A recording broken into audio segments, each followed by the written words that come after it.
pledge allegiance to the flag of the United States of America and to the republic for which it stands, one nation, under God, indivisible, with liberty and justice for all. This evening we have Pastor John Lowe with the North Circle Church here this evening for us. Let's bow. Lord, we thank you for this evening. We want to take a moment to pause, for you are worthy of a moment in the middle of all of our busyness. And thank you, Lord, for the time that this City Council of Westfield can gather together to discuss the business pertaining to the advancement of our common agenda. And we take time through this prayer to recognize that you reign and you rule above all powers of the earth. And may we listen to your wisdom and lean not on our own understanding. May we not fear anything before us, for you are with us. May the unexpected not cause us stress or anxiety, for you are with us and you are not surprised. You give us strength, you give us help, you uphold us in our insufficiencies with your hand of righteousness. And so may you be honored here tonight and bless our great city. Amen. Amen.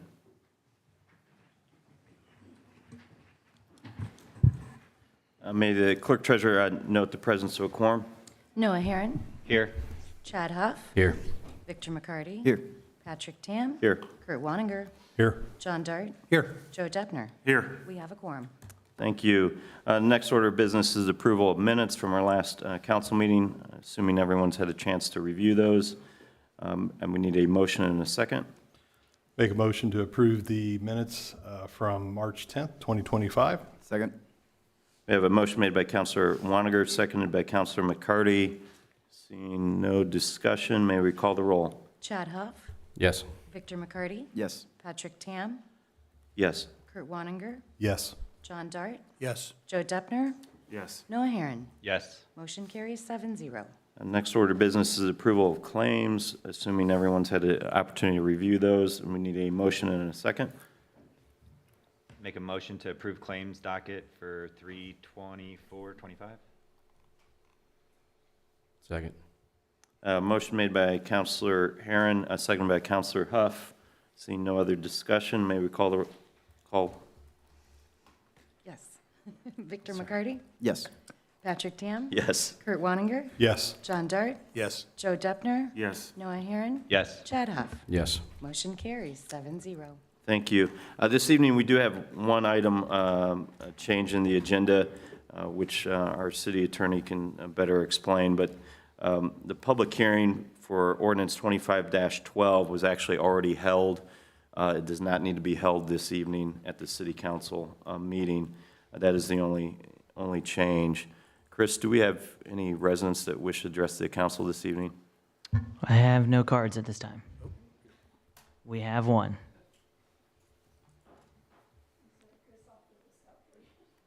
All good. Just state your name and address for the record. Linda Nass, 1122 East 161st Street.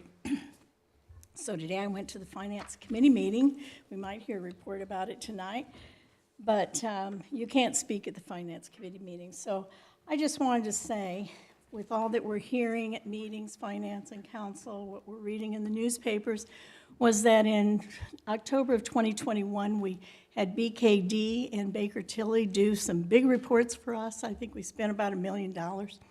And part of one of those reports was an audit on payroll from 2017 to 2020, which at that time we could have done something if something was found wrong. Nothing was found wrong, okay? So I hate to see us pay to do more audits of those years, and also understanding that you can't go back and fix a lot of things should you find something wrong. However, in all the audits we've done over all the years, I haven't seen errors as have been talked about as possible. I was even hoping we'd get a clarification and maybe an apology for talking about a distribution to be made to a firefighter that in fact was made to the firefighter on time. And why aren't we hearing about that? So I think we need to be very careful what we're saying could have happened and who we're blaming it on. We are a third-class city. We all elected a clerk treasurer. She's not had any problems in her audits or in her work or what she's putting out. I would challenge you to learn how to read the financial reports because they're the same financial reports we've had for probably 20-some years. I've been reading them. And it just seems like also in the BKD and the Baker-Tilly report, what they were saying was, our city is dysfunctional. We don't work well together. Why not? Because everybody, according to Indiana code, here's your list of duties, here's the clerk treasurer's list of duties, here's the mayor's list of duties, and everybody's just on top of each other, not doing their jobs. And then we hire extra people and think, hey, it might be a good idea, let's just let her do the same thing the clerk treasurer's doing. As a taxpayer, I'm not willing to do that. I don't want to pay for somebody for 3 years to do the same job that's already being done and being done well as far as I and the auditors can see. So I went there hoping something would be said at the Finance Committee. It wasn't. It just seemed a little more contentious, perhaps. So I was hoping we would get to the point where we know our jobs, we do our jobs, and that's the end of it, because that's what we elected you for. I think even the council needs to look at what are our duties, and we don't have the right to do that. You know, under the Indiana Code, payroll is strictly handled by the clerk treasurer's office. And we pay a consultant to do it. And I've done payroll for over 50 years. It isn't, magic.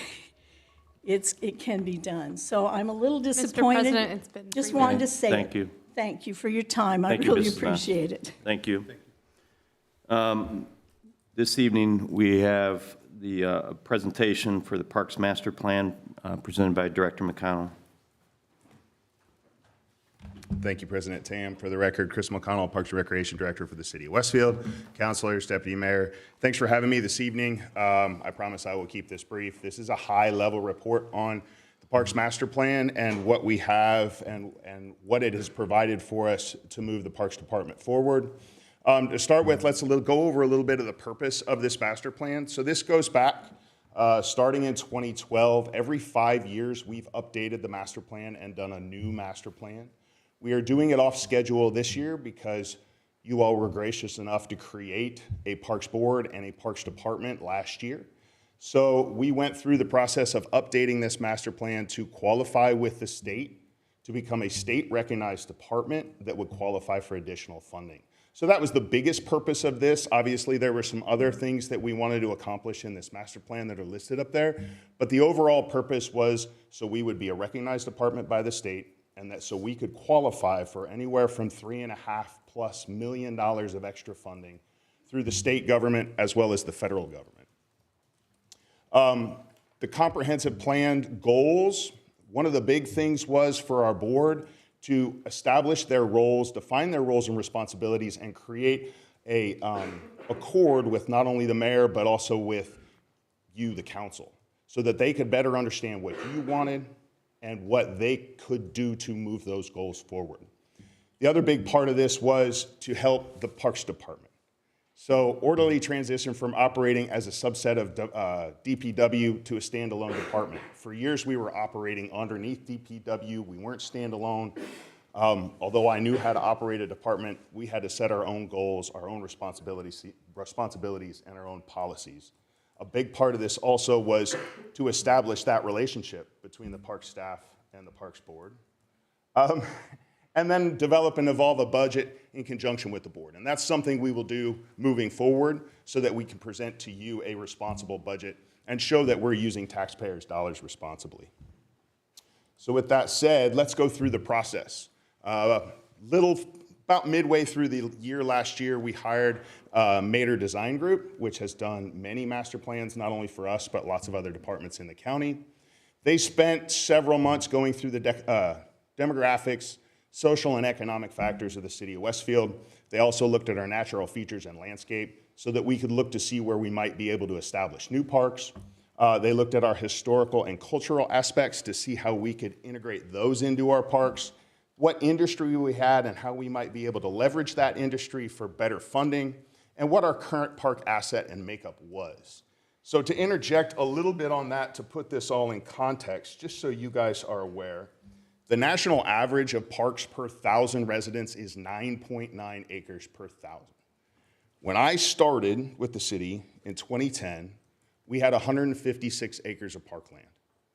That means we had about 6.5 acres of parkland per 1,000 residents. Today, we have 189 acres of parkland, and we're somewhere in the range of 70,000 residents. So our parkland per 1,000 residents now is 2.7 acres. And to put that even in greater context, our parkland of developed parks is about 117 acres, which drops that down to 1.68 acres per 1,000 residents. So as we grow, our parks haven't grown and have become stagnant, and we're not doing as good of a job as we should be doing in providing parks and quality of life amenities for our public. So with that all said, we spent the next several months gathering input. We hosted 2 stakeholders meetings that were attended by several counselors, as well as 3 of our Parks Board members to get their input on where they thought we should go. Then we proceeded on with 2 public input meetings, both of which were attended by more than 50 residents each time. And finally, we had a public survey. That public survey reached 524 households with representing 1,035 individual residents. And some of those things that came out of it were these key themes and priorities. The key themes, they want to see us acquire more property so we can have better parks and more quality of life amenities, develop our or underdeveloped properties, for example, Armstrong Park and Osborne Park, and the Newbie property, provide more reservable shelters, more splash pads, provide more shade at our facilities, which is lacking, I understand that, and then preserve passive parks and undeveloped or natural areas. All of those key themes resulted in very similar priorities on the other side of the page. With that all said, here's some of the things that stood out to me. These are some of the questions from our survey. The one on the left, I would like to see the City of Westfield Parks and Recreation add or develop the following things. If you notice, some of the things that we thought would be high on the list are not, like pickleball. It's relatively low on the list. But things like trails linking the communities, nature preserves, basketball courts, and an agri-park or community garden are very high on that list. On the other side, same type of situation. Nature trails and, believe it or not, sport courts and fields are on that list as well. We do a wonderful job providing our visitors with sports fields, but not such a great job providing our residents with sport fields. Some of the other things, and I won't read through all of these, you obviously can read through them yourselves, but these are some of the positive comments that were presented in the survey, as well as some of the opportunities they thought we should approach or go after: larger tracts of land for larger parks, just not enough parks.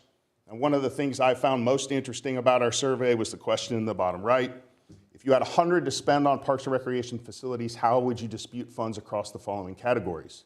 And if you notice, more than 50% of that is to develop new greenways and trails and invest in new parks. I won't read through these either, but this is just comments, general comments from the general public as to what they see that we're doing well, which I think Westfield is already doing a good job. We love our parks in Westfield. I love that you're doing this survey. Look forward to seeing the agri-park, to some of the opportunities. And if you look at those opportunities and take the time to really read them, they want larger parcels, they want larger parks, they want more parks, they want more outdoor opportunities. And then finally, we did a needs analysis which identified the city's top needs as this list here, which is developing existing parkland, land acquisition, completing trail connectivity, obviously building safe trail crossings on major streets and highways, which we're doing, and then the action plan. And in the document, which is 120 pages long, a good majority of that is an action plan for every single park or trail that we currently own, pointing out what we lack and what we need to provide and what funding we might use to accomplish those goals. So with that all said, it's a lot of information to digest. If you have questions now, I'm happy to answer them. Or if you have questions while you're reviewing the document at a further date, please email me and I'm happy to respond to the best of my ability. Any questions, discussion this evening? Just real quickly, I wanted to say that I enjoyed going through the process with you on this, and I appreciate everything that you and the team are doing. Thank you. Thank you. Chris, for parkland, in regards to future parks, what's the average, or what would you look for in regards to the amount of acreage that you would want for new parks in the future? And I guess the reason I'm asking that question, if there's a benefactor out there that has that amount of acreage, what would that be? I think the public is looking for large tracts of land. So anywhere from the 25 to 50 plus range of land. So think of the Cool Creek or the McGregor size park. And that's not what I'm looking for, that's what the public is asking for. They want space to recreate at, and maybe it's sports fields, maybe it's just nature that they can go out and enjoy. But a big overwhelming theme of the master plan is preserving green space within the community. And not just little 5-acre parcels that, pardon me, but are left over from development, but tracts of land that we actually can build a park out of. One of the things that I saw on there, it was hit on a couple of times, was like programming, park programming. I didn't see that rate as high in Westfield area. Is that because of a lot of the programming that the county parks puts on in our vicinity to that? Yes, absolutely. So Hamilton County is very much a saturated market. There are 7 park systems within the county that all do programming. We are trying very hard to add programming, but we're doing it consciously, understanding that there's other park programming throughout the community, and what can we do to fill gaps that exist, as opposed to try and reinvent something that might be available in Carmel or Noblesville, or even by the township. We're gonna work to find gaps to prevent or provide new things, and not just recreate the wheel and have something that isn't unique. Excuse me. Thank you for sending out the document in advance. Awesome. Appreciate that. Are there areas of the city that you would like to see more green space and more parks? In other words, as we're looking and considering proposals for new development, right, whether it's a commercial development or residential, it seems like that's where we put all of our focus, but it'd be great for you to say, you know what, we really need 50 acres in the northeast part of the city. As you're looking at some of these developments, maybe it's an opportunity to purchase this as a city versus develop it as another residential development. Absolutely. If you look at a map right now of where our parks are in the community, they are focused east and south. And our opportunity lies west and northwest within city limits, and maybe not within city limits, maybe out in the township somewhere. But that's probably where the most opportunity lies, is out in those areas. Do you have an idea of specific property that you would target? I have several in mind, yes, Okay. and I'm happy to talk to Don't them. raise land values, they're already high enough. I'm not going to mention them right now, because then as you said, President Tam, the market value will go through the roof. Yeah. But I'm happy to talk to council about that at a later time. Okay, thank you. What's the makeup of the board? What kind of experience do any of these board members have that can help you in the process of moving the Parks Department forward? All of them are very passionate about parks. All of them are very passionate about the environment. It is made up of 2 attorneys, a real estate broker, a representative from the schools who is appointed by the schools, and then the last person has roughly the same amount of parks experience that I do, and I'm going on almost my 30th year in the parks and recreation world. Great, thank you. Any other questions, discussion this evening? Seeing none, Chris, somehow you escaped, so thank you. No, thank you. Our next order of business, moving on to old business this evening, is ordinance 25-12, which is the Common Council of the City of Westfield, Indiana, authorizing the issuance of economic development tax improvement, tax increment revenue bonds to support the Ambrose on Main project, and authorizing and approving other actions in respect thereto. I believe we have Rachel Baker here, and don't believe Brad, but I do know who's filling in, so there we go. So, go ahead. Yep, thank you, Mr. President. Good evening. Rachel Baker, redevelopment manager. Before you tonight is the Ambrose on Main bond ordinance for second reading and approval. Before this meeting, the Economic Development Commission met and did a public hearing on this project. So as a reminder, this is an investment of $26.2 million for a mixed-use development at the northeast corner of East and 32, projected to give us a future AV of about $13 million to add to our tax base, which would result in about $260,000 per year in tax increment and about $33,000 per year in annual school referendum. So Adam Sturwald with Barnes and Thornburg is here as bond counsel to answer any questions, and happy to take any questions. Great, thank you. This is our second reading, so we had quite a bit of discussion on this in the last council meeting. Any discussion this evening? The public hearing we announced earlier, we don't need to do this evening, so it's already been completed. No discussion. We've discussed this previously, so we need a motion and a second then. Motion to approve ordinance 2512. Second.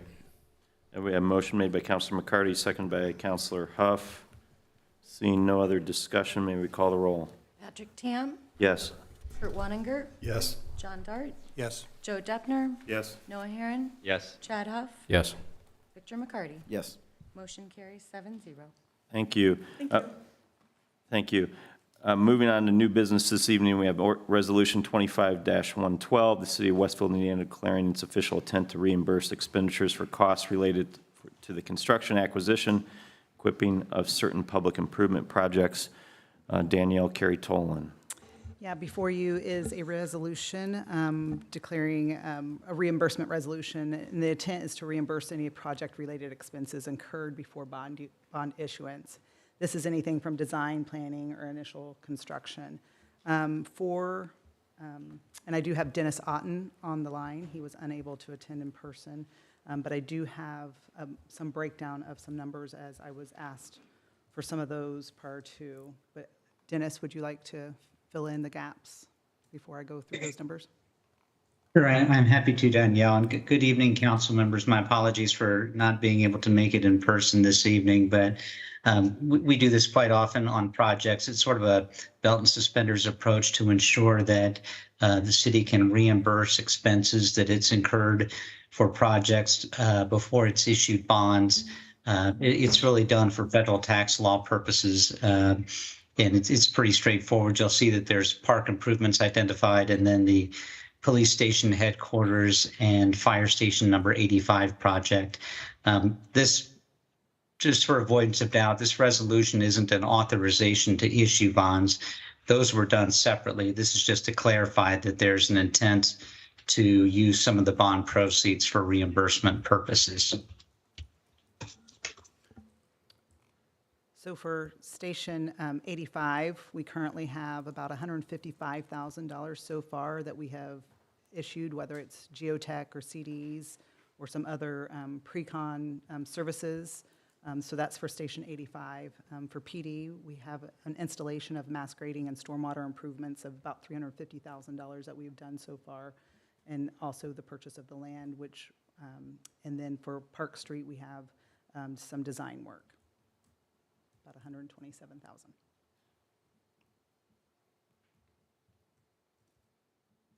Not saying that there could be more, but that's just gives you guys an idea of what currently we could be reimbursing to the general fund. Thank you. Any further questions on this resolution?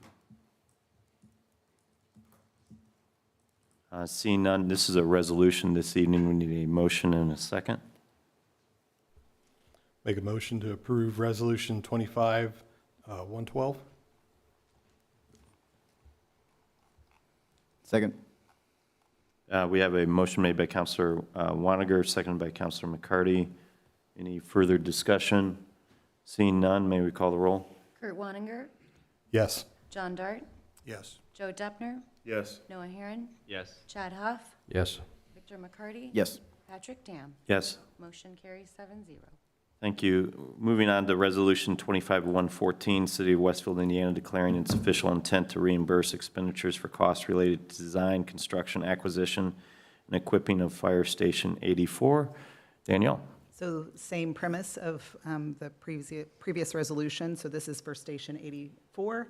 Currently, we have a little over $2 million in issuance costs, whether it's that Envoy construction, services, and a small about the architects. So nothing major, but most of it is in the construction part of almost $2.2 million.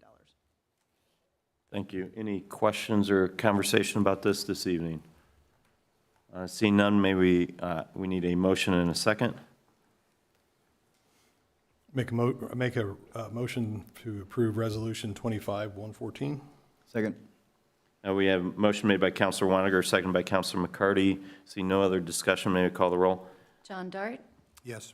Joe Deppner, Yes. Noah Herron, Yes. Chad Huff, Yes. Victor McCarty. Yes. Patrick Tam, Yes. Kurt Wanninger. Yes. Motion carries 7-0. Next order of business for a first reading is ordinance 2463, which is annexing certain real estate to the city of Westfield, Hamilton County, Indiana, which is the Midtown at Westfield Phase 1. Ryan? Yep. Thank you, President. Good evening, members of the council. For the record, Ryan Collingwood with the Community Development Department. The item before you is a 100% voluntary annexation request for the Midtown at Westfield Plan Development Area. The annexation will be brought forth via ordinance 24-63. The total compiled annexation area is about 39 acres in size. The parcels are generally located on the east side of East Street and south of West 191st Street, seen in more detail within the provided location map exhibit. This item is noticed for a public hearing this evening and has been properly noticed and advertised. It will be eligible for adoption at your first April meeting in 2 weeks' time, where the fiscal plan will also be presented. I'm available for any questions regarding the annexation petition. Thank you. Thank you, Ryan. Any questions or conversation about this evening? Seeing none, this is a first reading. We do need to have a public hearing this evening, so we're going to open up the public hearing at 7:27.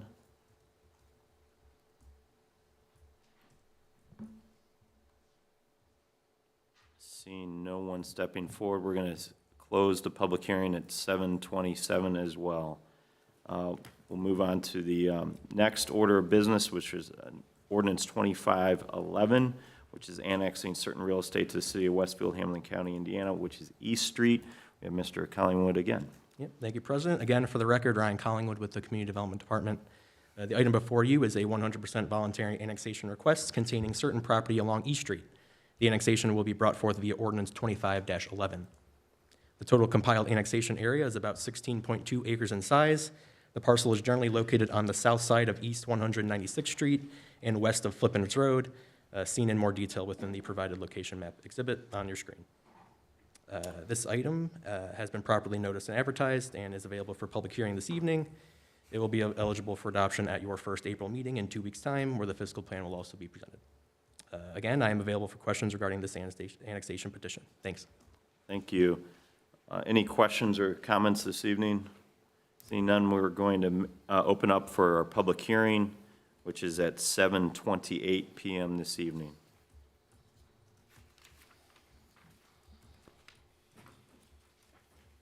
Seeing no one step forward other than John tried to do a head fake, we'll close the meeting at 7:28 this evening. Moving on to our next item of business, ordinance 2513, which is Town Road Crossing PUD Amendment 1. This is the first reading this evening, and Ryan is earning his well, wait, we got to switch?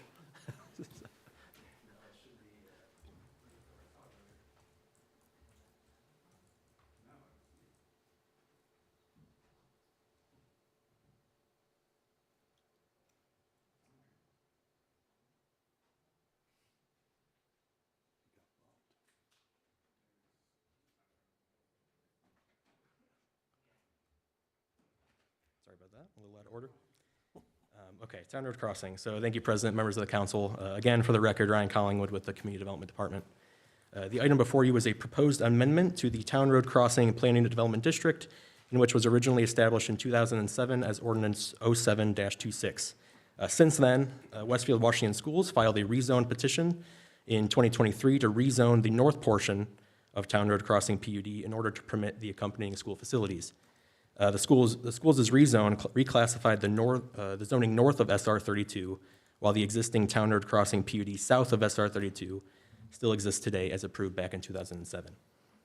So the subject parcels make up approximately 144 acres and are located generally on the south side of SR 32, northwest of Little Creek Avenue, and generally west of the new realignment of Town Road.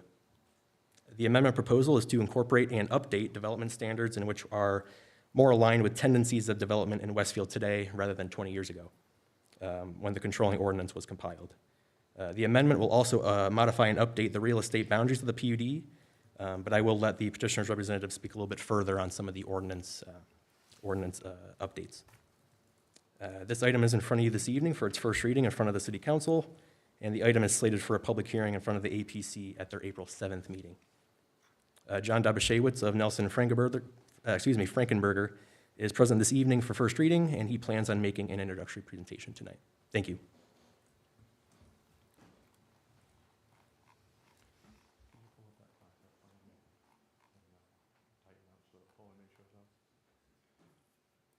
That's good. Yeah. Good evening. For the record, my name is John Dobashewitz. I'm a land use professional with the law firm of Nelson and Frankenberger. We represent the petitioner, Platinum Properties Management Company. Present tonight on behalf of the applicant is Paul Rio. Jim Schinner, an attorney with our office, is also present.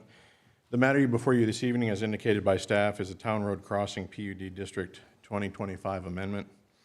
It is the second amendment that's been made to the ordinance as indicated by staff. The area that comprises the Town Road Crossing PUD north of State Road 32 back in 2023 was part of a petition filed by Westfield Schools to develop the new middle school and bus transportation facility. The real estate that's the subject of tonight's amendment is entirely and exclusively south of State Road 32. And the rationale for the modifications include, among other things, the addition of 26 acres and approximately the addition of that to the 118 acres. So the area here, south of 32 is an add-on. There's an approximately 2 acres add-on right here. For the 26 acres added to the 118 makes up the 144 acres. The area here outlined in blue is a separate property owner that's not included in the proposed zoning classification. Also included are updates to the format and context of the PUD so that it accommodates current expectations of PUD ordinances. This was, again, rezoned in 2007 under the old UDO. So there's some housekeeping and PUD authorizing language in your UDO that we're coming into compliance with, including State Road 32 overlay standards. It also addresses the proposed development vision for the subject real estate, including the planned alignment for Town Road. You can see here the planned alignment of Town Road. This is Westgate, south and west or east of Town Road today. Town Road would swing out, cross the creek at 90 degrees, and then swing back to the approximate location of the existing section line. The school is then picking it up and constructing it north approximately 1/4 mile to the north. Ultimately, it would connect up with 186th Street. The proposed amendment is not significantly different from the current PUD in terms of land use. However, the proposed plan provides significant enhancements to the benefit of the city. The amendment will limit auto-centric uses by prohibiting car washes and automobile rental along State Road 32. Further, drive-through uses will be restricted in number, along with a limitation on only permitting one fuel station if developed on the real estate. Compliance with the commercial architectural standards of the State Road 32 overlay is also an element that will be included that isn't applicable to the real estate today. Open space and amenity requirements have been enhanced to include a pool and other amenity elements. Those amenities would be constructed in a location here central to the development. There's been some discussion about perhaps amending the location of that to be closer to the open space along the flood zone, and we're taking that into consideration. With approval of the amendment, the PUD will accommodate the current planned alignment for Town Road and will expedite dedication of right-of-way, whereby the real estate here is not part of the PUD today. The city would have to procure that right-of-way as well as construct that segment of roadway. the construction of the town road north of the bridge crossing. So if the bridge crossing, if the flood zone starts approximately here, all that area would be included in the construction of the town road extension that the city is undertaking. This developer would construct that segment of town road and dedicate right-of-way that expedites the construction and fulfillment of the extension of town road before it would otherwise be completed. Single-family detached homes are proposed in place of fourplex dwellings, which were originally planned for this area in here, where town road swung further to the west and bisected the site. And the overall number of homes planned for the entirety of the real estate would be 26 in addition to what was originally authorized under the ordinance, and that comes with the 27 additional acres. So I think that's just coincidental, but approximately one additional house is being added per acre of area that's being added to the overall parcel of real estate. The extension of the Midland Trail is also accommodated in a location that helps facilitate the crossing. Right here, it would turn north, the trail, Midland Trail would turn north and cross over at Centennial rather than continuing west and crossing mid-block perhaps. A crossing at Centennial affords the discussion that we understand is occurring between several different parties, including the city and schools, about the potential for a separated grade crossing at that intersection to better facilitate pedestrian traffic that would be headed for the school from areas to the south. Finally, the preservation of natural wooded area along Little Eagle Creek is included in the extension of the Little Eagle Creek Trail. So you see this yellow line that follows the edge of the flood zone. That's the extension of Little Eagle Creek Trail for those that aren't familiar enough. There's our segments of the Little Eagle Creek Trail that have been constructed to date, very few. That trail system is under the comprehensive plan as high classification as the Midland Trail and the Monon Trail within our community. It creates that third leg that works from southwest to northeast, connecting the two. This would be the location where the Midland crosses the Little Eagle Creek Trail right here at that location. So that's a pinpoint, one of three, that would create a pedestrian loop south of 32 over to the Monon, up to the north, and then pick up where Little Eagle Creek crosses the Monon Trail today up north of Grand Park. In conclusion, we'll have a neighborhood meeting later this week. It's scheduled on Wednesday. I believe that information has been transmitted to council members. Staff will attend as well. And the public hearing in front of the Plan Commission is scheduled for April 7th.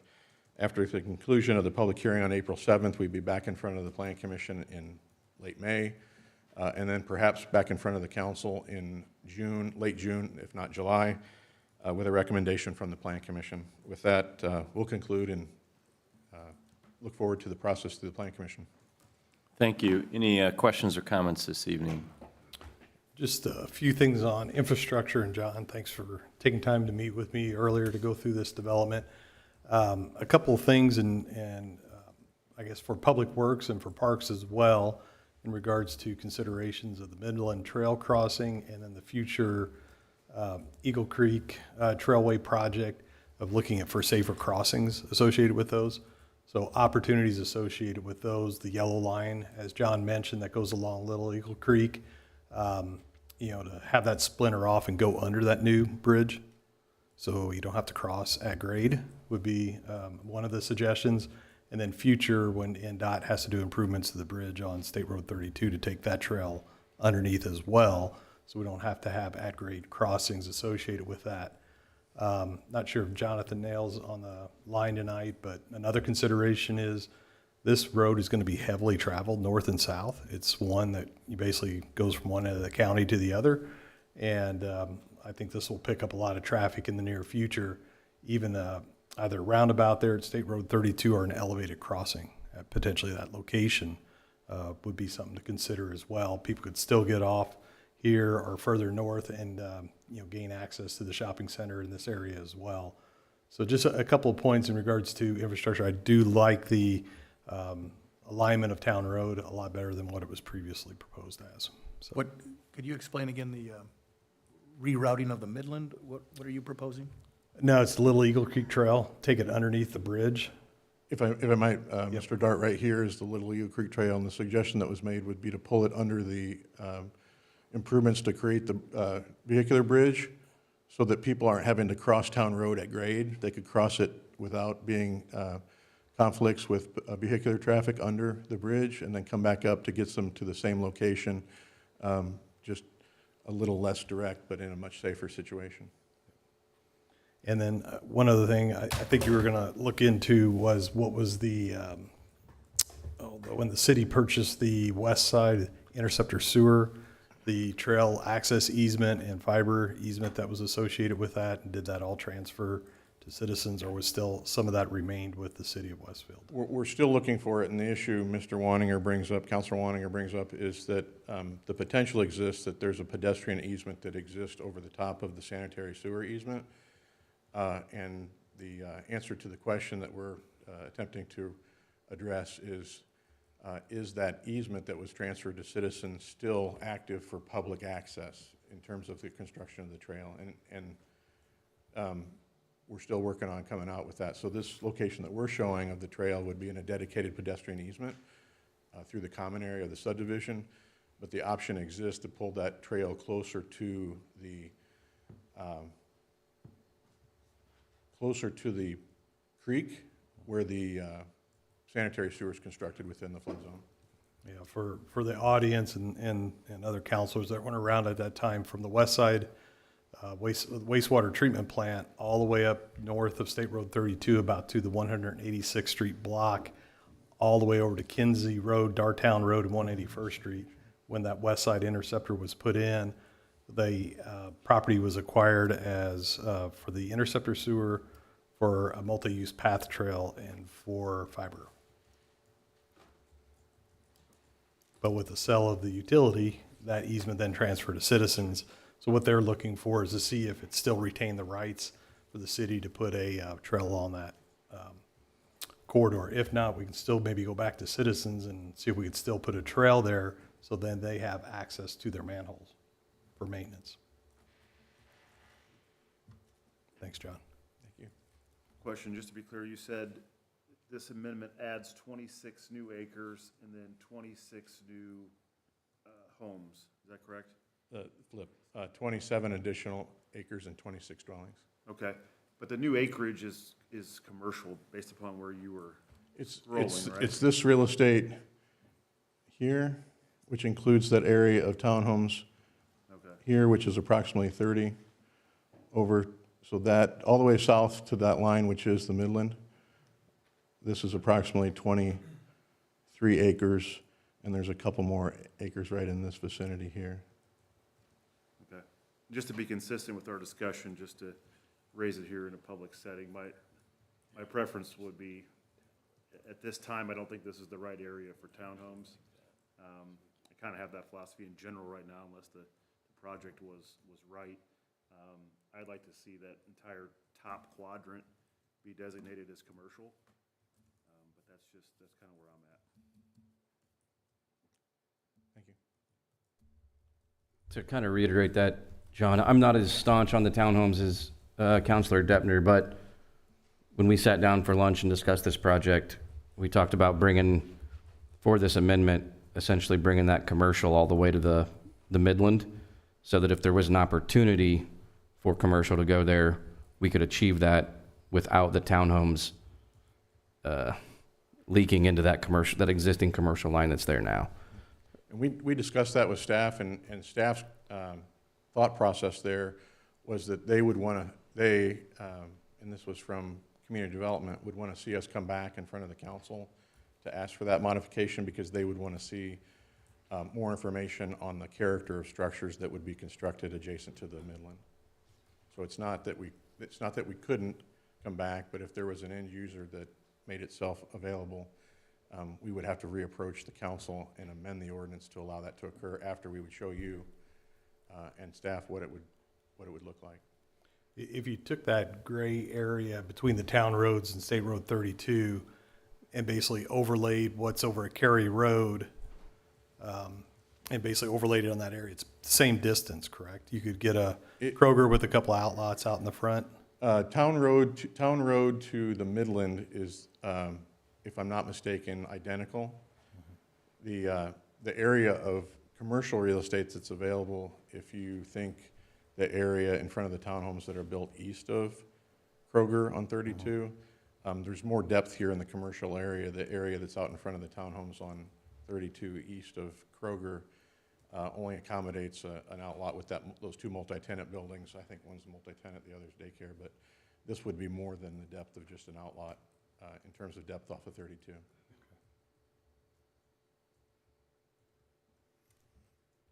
But just to be realistic to Counselor Huff,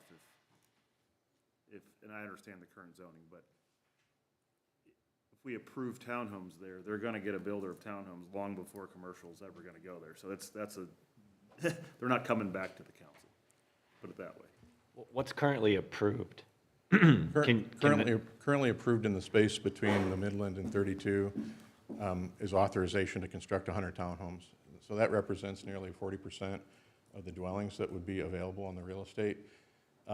It would be, I think, very difficult to make a commitment that we wouldn't avail ourselves to that use, the townhome use, when it's authorized today and development could occur with the townhomes if we were to pull away from the rezone request and its benefits to only develop the real estate that exists today without the additional acreage and move forward with the development plan approval of the area between the Midland and 32 with 100 townhomes. I mean, the residential in the current PUD, I prefer that. It's tough to look at this and be happy about the green space after listening to the Parks Department and lack thereof. And we keep on using floodplain as open space and water retention ponds as open space, and it's next to Eagle Creek and all that, and to say we're giving 27 more acres in commercial, so the ratio is 1-to-1 in the residential. It doesn't really vibe with me. I mean, we're not increasing the residential area and we're adding more homes, but yeah, it's tough. I prefer the old design over this one, but like you say, it was already approved in 2008.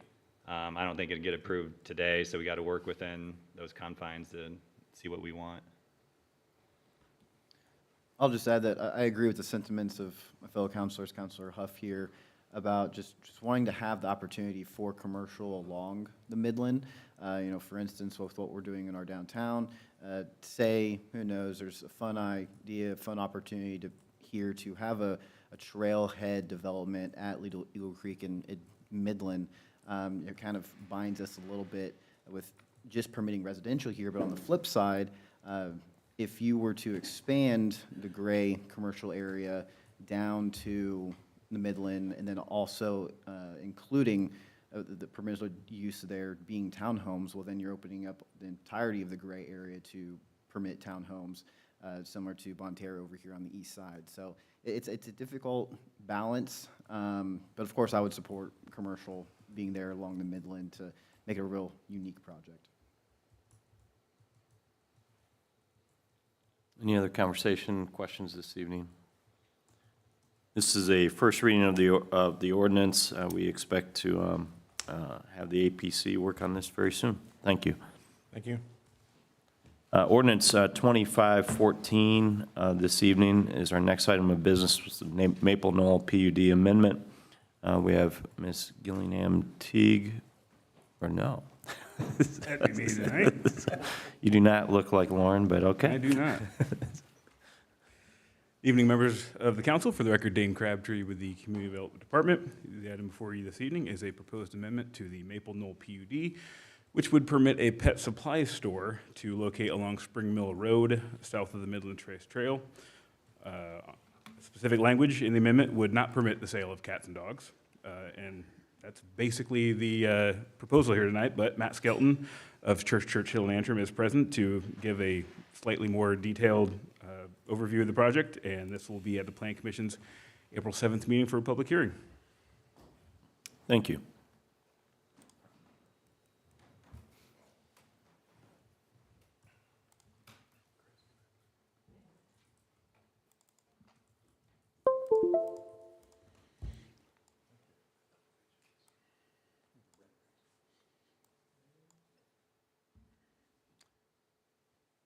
Good evening, members of the council. For the record, my name is Matt Skelton with Church Hiddle and Antrim, with offices at 116 North Union Street here in town.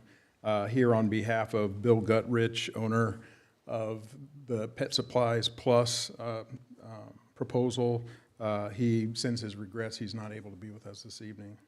The proposal before you is it's a proposed amendment to the Maple Knoll PUD, which was approved back in 2004, over 20 years ago.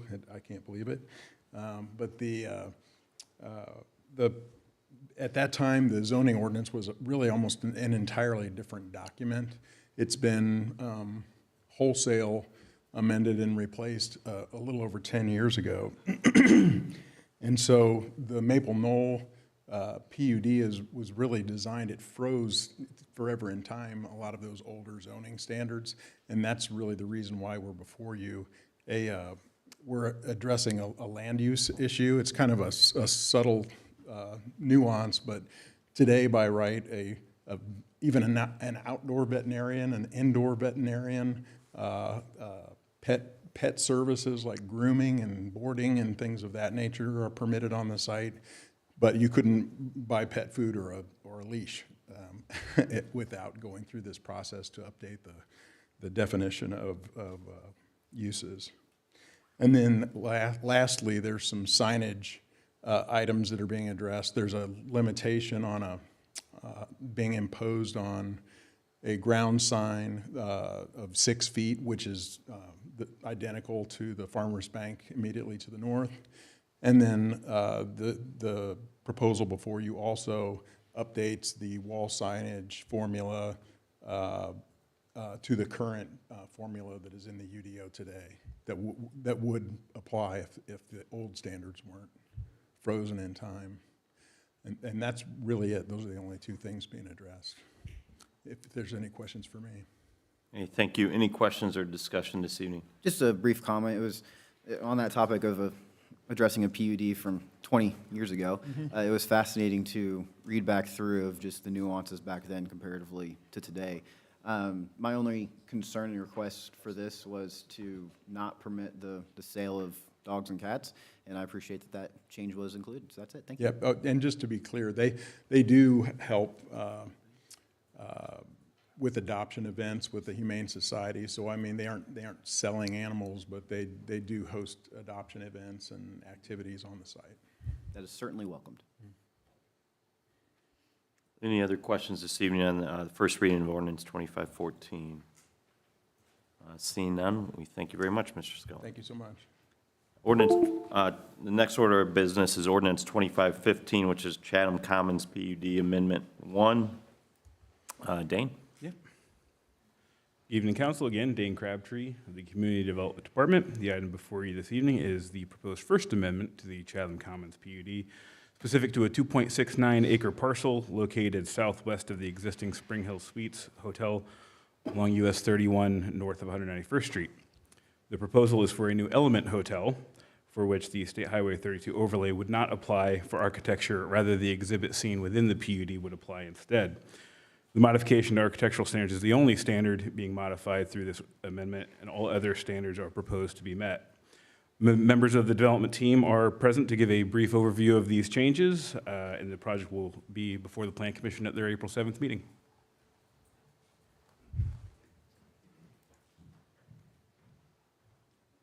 Good evening, Kelly Mulder, 1095 Chatham Hills Boulevard, representing EL Westfield LLC. We are here today to talk about a new Element Hotel next to the Spring Hill. It would be a 6-story structure with approximately 144 keys. It would be an Element by Westin by Marriott. It's a lot of names, but it is a Marriott product. We're excited for the location. We actually own the Spring Hill that's next to that as well. So it's our goal to bring these two together and get a lot of synergies between the two brands. Collectively here in the city, then we would have about 300 Marriott rooms in one location, and we think there's a lot of strength that comes out of that. It is an extended stay product. That would be the first one in Westfield as well. It's a little bit more of a modern interpretation of that extended stay, so it works well for anyone wanting to do longer stays, but it also works really well for any shorter stays as well. The kitchens are a little bit more streamlined than what they used to be in the past. The location as shown Again, that is in the northwest quadrant of 191st and US 31. And architecturally, what's showing up here, this is the southeast corner of the structure. It's the first thing that you'd see up as you're going up Westmore Lane. So we were very purposeful for the design of where the lobby is, which you see here on the right side. That faces directly to the Spring Hill. That corner is where the Spring Hill lobby is as well. So we're trying to have, again, just a lot of cross-functionality between that as far as people that come to stay in one, they can go see the other hotel, and then, take advantage of both properties that way. This is the largest element, which would be on that corner. We thought that's the most architecturally prominent. We're using a variety of different building materials. What you see on the corner here, it's a little hard to tell in the renderings, so I think in real life it's going to have a little bit more pop than the subtleness of what this is. But we did want to go sort of sleek, black, elegant, something that we thought was a little bit more modern and timeless. The corner is an architectural metal, so again, it would have a little variation that you'd see in there. If we can, those little white stripes, we'd like to do a little architectural lighting that we'll talk to you guys about on that corner. And then it's a combination of black brick, hardy panel, and then we warmed it up in various places around the elevations with a wood product. And a lot of wood, a little bit more lower level, like when you at the entry, when you feel that when you walk in. In general, that's the quick overview of the property. Happy to answer any other questions that you might have. Thank you, Kelly. Any questions? Just that I appreciated our initial meeting, and as I told you then, tell you now, that it just looks like a beautiful hotel, beautiful product, and I thank you for investing for the second time in Westfield. Thank you. Can you go back up to the site plan overlay? I mean, just it shows the parking lot and the building. Gotcha. Is there a retention pond? There's detention just to the north. Oh, so that was built to be able to handle this lot as well? We have to do a slight modification of it. If you see those two dashed lines, the one that's inbound the most on that south side, we can lay it back and then stay still within that property. And we're working with the Hinkies on that, who've approved us to enlarge that slightly to accommodate. Gotcha.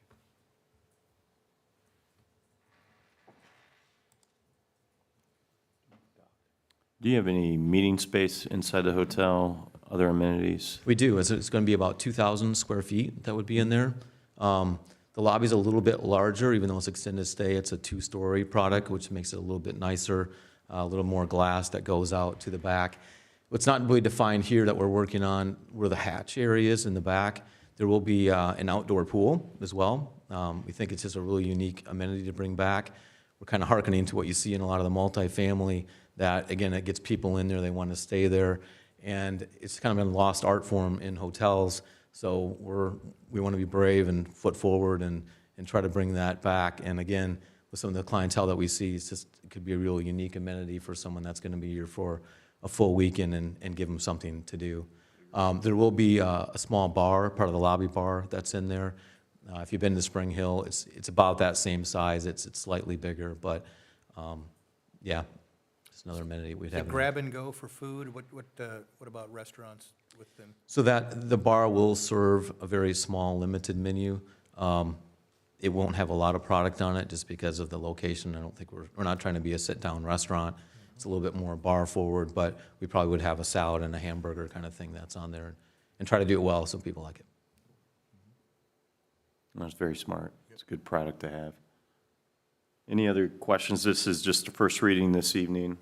We'll go in front of the APC here very soon. We look forward to seeing you soon. Thank you very much. Thank you. Next item up for consideration this evening is ordinance 2517, the Grand Park Village PUD amendment. Dane? For a third time, good evening, members of the council. Dane Crabtree with the Community Development Department. The item before you this evening is the 6th proposed amendment to the Grand Park Village PUD. In this case, it's specific to the bike hub building you see in the yellow rectangle on the screen there, already in place at the northwest corner of the roundabout at Wheeler Road and John Dimple Boulevard. The current ordinance permits a limited number of businesses to operate out of the retail portion of the building. This amendment would increase the number of permitted uses. Again, that is solely the purpose of the request. But John Dabashewitz of Nelson Frankenberger is present this evening to give a brief overview of the project and potentially its past as well. And this will also be at the Plan Commission's April 7th meeting. Thank you. John? Good evening again. For the record, John Dabashewitz, Nelson Frankenberger. We represent the petitioner, TWG.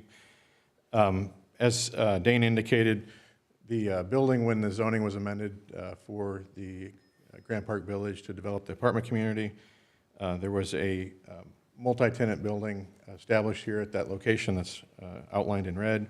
The building is approximately 3,000 square feet, and the separation is 2,000 square feet of retail area that had a limited number of uses, as well as a bike hub that includes bike racks in it today. The proposed amendment to the ordinance would enhance the number of permitted uses. It's been difficult for them to find tenants for that space that aligned with those limited number of uses. So while we wanted to open it up to all general business uses, staff wasn't comfortable with that. Staff went through the UDO, outlined the uses that they felt were appropriate at that location, and the applicant has agreed to those uses, and they're outlined in the ordinance. And we'd like to amend to allow those additional uses. We will likely ask the Plan Commission to suspend its rules when we have the public hearing to see if they're comfortable in sending the matter back to the council in 1 month rather than coming back 2.5 to 3 months from now. Because of the limited nature of the request, we don't think they'll have the need for additional time at committee or at workshop, rather, in the middle of May to revisit the question. Who's leasing the space today? There is no tenants today. None in the in there space. at all? Correct. Okay. And how long has that building been available for lease? We just completed a few months ago. So the C of O was granted, as I understand, earlier this year, late last year. How many dedicated parking spaces are there for that building? Across the, there is not spaces exclusively dedicated for that. They're available across the development. But the overall development is parked at just over 2 parking spaces per dwelling across the entire property, which is about between 0.5 and 0.6 more parking spaces than other apartment communities within Westfield. One of the things at the time we amended the ordinance at the council at that time, didn't want to see a reduction made in the parking requirement for multifamily, which was 2 parking spots per individual unit. So we're at like 500 and some odd parking spots, but we have adequate parking to facilitate the uses that we've identified on the applicant side. Just for additional clarity for my fellow councilors, a little bit of backstory that I was on APC when this came through. I did not support it at the time just because of the overall intended nature and just wanted to have this area be more thought out as we're now doing with the Grand Park Village area. What I was generally supportive of, though, was the commercial hub here. The intended use was, yes, for an ice cream shop, bike shop, since it is technically a trailhead piece here at the Monon. But if it's difficult to find users, you know, say we can add a yoga studio or whatever it may be in here, then hopefully we'll be able to get someone in there. Yeah, part of the challenge is, I think it was back in 2013 when the original ordinance was devised. And in 2013, we just had Grand Park coming out of the ground. Didn't have other opportunities for commercial development that were associated with the Monon in place. And today, the council's seeing the plans that the city's advancing for that area south of Grand Park, that this little 3,000 square foot building is not going to compete with. So we're just trying to get in a mix of tenants available for that use that's going to assist with enhancing the quality of life for the residents there, as well as provide an additional location for commercial use. Thank you. Any other questions or comments this evening? Thank you. We look forward to seeing you here hopefully very soon. Thank you. Appreciate it. Ordinance 2518 is our next order of business, which is the Common Council of the City of Westfield, Indiana, authorizing and approving additional appropriations of funds from the IT Revenue Fund. We will have Mr. Larson making a presentation, which I believe is his first. My first ever, yes. Good evening. Thank you for making me the last item on the agenda. Christopher Larson, Director of Informatics for the City of Westfield, for the record. Before you is us activating the funds that have been sitting dormant for a very long time in the 270 fund. We fixed the ordinance last time I was before you, and now we are putting these funds to use. This is also the fund that will collect revenue from Grand Park and our agreement with them for their technology infrastructure, and we will be paying for repairs upgrades, things like that out of this, as well as taking care of my staff who go out and assist with special events as they come up.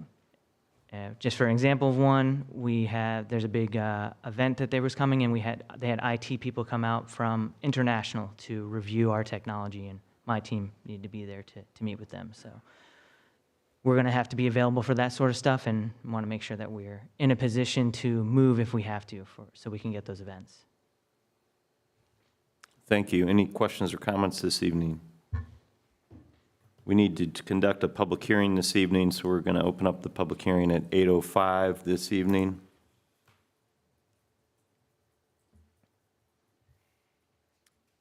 We're going to go ahead and close the public hearing at 8:05 as well this evening. This will be eligible for final consideration on April 14th, 2025. Any city council comments this evening? APC update? Yeah, I'm happy to say that it was the quickest meeting that I've ever been a part of. We had a good old 4 minutes, tried to get in and out of there since all we had on our agenda was the consent agenda, which included Panera, located between Bell Tire and Ortho Indy, over there on State Road 32, just east of Austrian Pine Way. iBeach 31, which we previously approved, and they're going to be having their groundbreaking here coming up as well. The Westfield Fire Department Station 85, which is going to be out there on 6 Points Road, and that was it. And then also, just real quick, one, because I was around both teams the prior 2 weeks, wanted to give a shout out to Westfield Welcome for a Shamrock Drop. I've been a part of that event for the last 5 years that we've held it now, and wow, that was the largest turnout that we have had, so I'm super proud of the team there. And then Public Works Department, I was up at Purdue University for road school this past week. Director Jonathan Nail gave a presentation, and just the entire Public Works team represented the city well up at Purdue. So just want to give those 2 shout-outs. Thank you. Any other comments this evening? Do we have a message from the mayor? No. And I think Councilor Woniger's waving his finger. He is. Oh, wait. Yeah, we had the Finance Committee meeting today, so just to cover a couple of topics associated with that, we went over some of the payroll update regarding some of the issues that you may have seen in the public, and covered a few of those items. There's a lot of behind-the-scenes discussions regarding that, and we'll continue to get those items straightened out. We also talked about the 2023 and 2024 ACFR status reports of those 2 processes, as well as the 2024 audit to move forward later this year. As we typically do, we look through the monthly reports, and we also discuss the 2024 year-end closing. You can go online and view that. It'll be out later, so you can watch that meeting as well. Thanks. Thank you, Councilor Woniger. Seeing no other comments this evening, may we have a motion to adjourn? So moved. We are adjourned.